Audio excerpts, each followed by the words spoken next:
You're Hello, hello. what's popping? Yo. You guys good to go? Yeah. Lovely stuff, lovely stuff. Okay, good afternoon all. Welcome to the 2024 Valorant Game Changers Championship Berlin press conference featuring FlyQuest RED. Media, you'll be able to ask your questions to all players and the team coach during the press conference. Press, please state your name and outlet before asking a question. If you are joining us in person, please queue behind the mic to ask your questions. Please be a little bit mindful of the cameras in the background as well as you're moving amongst the kind of seating. If you're joining us remotely, please use the hand raise function or alternatively drop your question via the chat to ask your questions. And without any further ado, who's got the first question? We'll go to the room. Hello, Zoe, freelance commentator. Commiserations on the loss. Hurt me too, guys, a lot. My first question goes over to Jovi. It mainly revolves around obviously Lace stepping in as a sub and that map 3, kind of like seeing them on the deadlock. Lace, it's not a role you're the most comfortable or confident or experienced in. What was the discussion like wanting to stick with the comp you've been running with Sonder over maybe reverting back to the composition you ran when Lace was a part of the roster? Um, Honestly, Lace is a phenomenal player, has an insane brain for the game and able to adapt constantly no matter what's thrown at her. So for me, it felt right to make sure that everybody else felt comfortable. And I know that she can adapt. So it was just very plug and play. And she's seen it before and how we do it and stuff. So Thank you very much for the question. Pedro, over to you now. Hey guys, Pedro Romero, independent journalist. Likewise, sorry about the loss. Tough way to go down, especially this early on in this competition. Still, hopefully you guys can bounce back for the future. I'm gonna split this into two people that I want to ask. Most of piggybacking off of what Sierra said in her question to Joby and Lace. I just want to know like what was the timeline like in just having to sub Lace in for Sonder and for Joby, what kind of, if you can share, what was the most difficult part in just having to make that switch happen in for Lace? What was that experience like for you to having to gel with the team with so little time between the first match that you guys played in and today? so when it comes to the timeline, we had about 24 hours, I would say, of making the decision, seeing how it would work out, hoping that, Sonder would feel better. And then up until this morning, we were like, okay, it's unfortunate the way that she feels. We're gonna have to trust our gut and go with Lace. And there's nobody else that we would rather do it with than her. So Yeah. In terms of gelling with the team, I feel like we scrimmed yesterday, and obviously I know these players super well. Even Ev, like I've known for a long time. So I don't think it was necessarily gel was not our biggest concern. It was mostly just getting Diana healthy. And yeah, for timeline, I think final decision was 3 hours before ish. So it was definitely a volatile circumstance, but I think everyone was on board, and we all put our best foot forward. yep. Thank you very much for the question. Arnab, we'll go over to you now.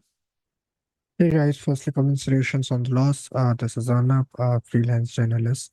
My question is for Coach Jovi and Tia. I would like to know from your experience how this year's GCC has been different in terms of competition. And since you guys have played against APAC teams, how different this year has been compared to previous years, according to you guys? I would say this year's a lot more competitive. Definitely goes to show, how well teams are prepped and how well they are able to play on such a big stage. And it's really cool to be able to have the opportunity to do that. And last year we were thrown into an unfortunate circumstance, but this year was more competitive. And I'm glad, it's unfortunate the way it went out, but we went down fighting and it was fun. We had fun Valorant all around. So that was really cool to see. Yeah, I completely agree. I think this whole year, even in North America and in the championship, it's been much more competitive. And yeah, I think we've grown and learned a lot as individuals and as a team, and can only look forward to the future. Thank you guys, and you guys were amazing on the stage. The vibes were great. Thank you. Thank you. Thank you very much for the question. We've got a question in the chat now from LagVN. There's a question to the coach. So where do you think the problem was in game 3?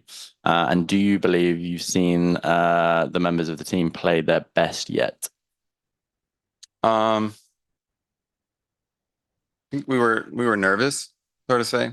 We are one of the only regions that also doesn't have a LAN. So, this is the biggest stage of the year. There's a lot that goes into this. There's a lot that it takes to make it here. And then to finally be able to play on a LAN, it's a different beast. So I think game 3 really came down to nerves and just in our heads a little bit. But this is only the beginning. And I think each one of these players haven't even reached their peak yet and have so much potential. And they already know what it takes to get to this stage. And next year, they know what work they got to put in and more. So, and they already have the experience. Yeah. Excellent. Thank you very much for the question. Next question over to Sports Kita. Hey guys, likewise, commiserations on the loss. I'm Sneh from Sportskeeda Esports. My question is for Dodonut. So you've been among the top GC pros in NA for quite a while now. So just wanted to know what your biggest takeaways were from playing at this global event.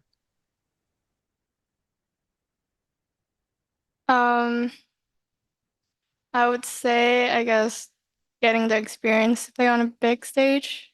This was like my first big stage, and even though I felt like I wasn't nervous, there was still like some nerves in me. So I guess now that I have experience, that won't affect me in the next one.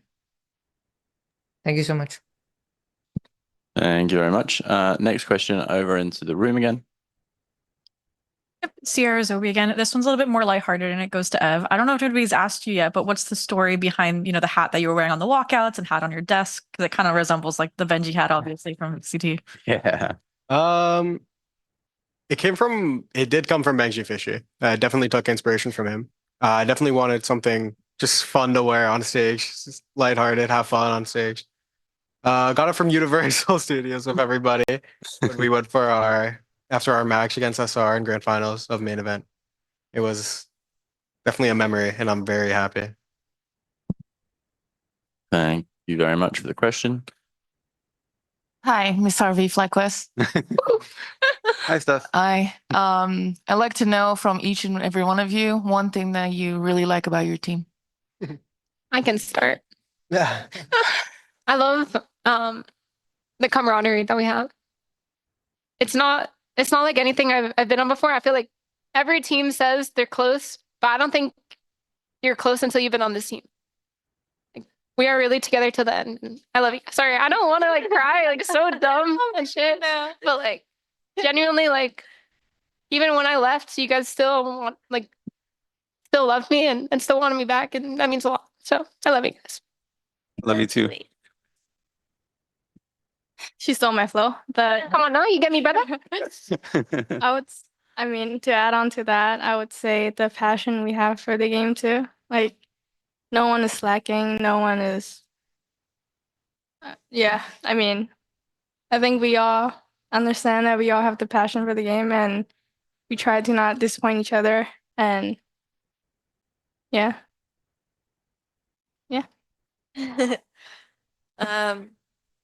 I love that we can have such a fun time in game while also taking it seriously. We can hold each other accountable while still having fun. And I agree, that comes from the passion that we have for the game and just the camaraderie that we do have together.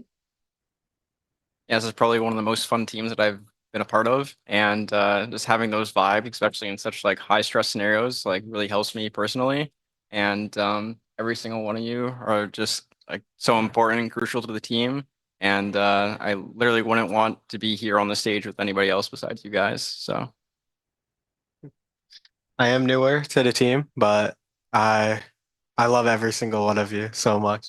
You've all done so much for me and helped me improve, including Steph, everybody behind the scenes of staff.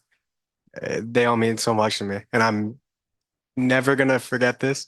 Forever gonna be grateful for the experience, and I'm excited for what the future holds. Yeah, honestly, what we have is special, and it's not even game related. It has nothing to do with Valorant. It's the way that, you know, all of you guys are, genuinely. It doesn't matter what's going on. We're here to help raise each other up. Doesn't matter the issue, the circumstance. We genuinely do love each other. And this is such a special group that I've never seen before, anything like this. And I've been a part of teams, gaming, sports. This is special. And I wouldn't want to do it any other way. And what would Sunder say right now? She would have something very sophisticated to say. For sure. We love Zion. Our GOAT. Thank you very much. Last question now, we'll go over to Elliot at Remake. Yeah, thank you. This question is going to be open. First of all, I would like to congratulate all of you for your fighting spirits. I imagine that it was not easy to adapt so quickly to the replacement of a player in such an important tournament. I would still like to talk about your year. You generally had a glass ceiling even in your region by taking advantage over Shopify only once in 7 games. What were the biggest difficulties you faced, and were some of them seems insurmountable in some way? I guess I can talk. So when it comes to playing in Shopify, you have to be on top of your game. You know, there's been many times that we've played against them that we had outside circumstances of either being sick or things like that.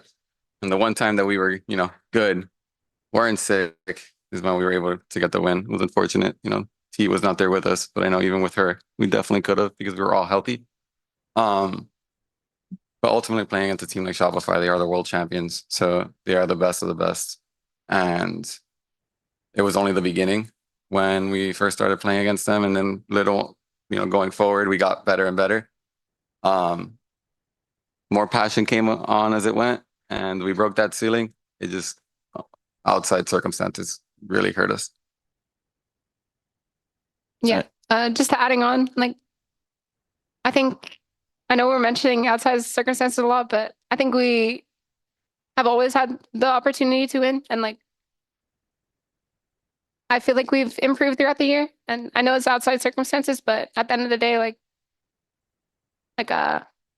sorry, I'm trying to phrase this correctly, but like, I think we all know that we can do it. Had what it takes, no matter what, like no matter what the circumstances was, and we didn't get it done sometimes, and that's okay. But I think we can all leave knowing that we put in a lot and that we had the potential, and it sucks that we weren't able to reflect that in the server. But yeah. And also Shopify is a good team. So if you're not playing your best, any team, even Zeta today, they put us down. Mm-hmm. And it just goes to show that everyone's improving and we're improving too. And it just wasn't enough today, but that's okay.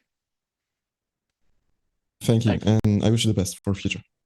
Thank you. Thank you. Thank you very much for the question. So that concludes today's press conference with FlyQuest RED. Thank you very much to the players for joining us. Commiserations, but best of luck again for next year. And the Zeta press conference will be up soon. Cheers all. Thank you. Thank you.